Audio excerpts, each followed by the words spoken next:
আসসালামু আলাইকুম।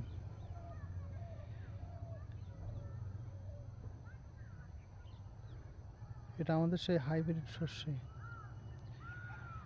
যেটা আমরা নদিয়ার থেকে নিয়ে এসেছিলাম বিকাশদার নার্সারির থেকে। প্রথম আমরা রোপণ করার পরে বৃষ্টির কারণে আমাদের বীজগুলো নষ্ট হয়ে গেছিলো। তারপরে আমরা দ্বিতীয়বার সেই একই জায়গায় বীজগুলো আবার দিই। দেওয়ার পরে ইনশাল্লাহ এখন বীজগুলো খুব সুন্দরভাবে রোপণ হয়েছে। গাছগুলো একটা চেহারা খুব ভালো হয়েছে। আর এই ডিস্ট্যান্স রেখে রেখে গাছের চারাগুলো বসিয়েছি, 1-2 হাত করে করে। এখন আমাদের চারাগুলো ইনশাল্লাহ খুব ভালো আছে।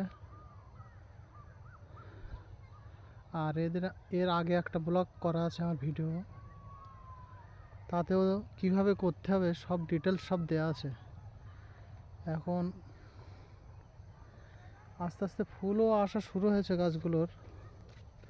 এসব ফুল আসছে, আমরা আবার কী করলাম, এগুলো ফুলগুলো ভাঙা শুরু করলাম।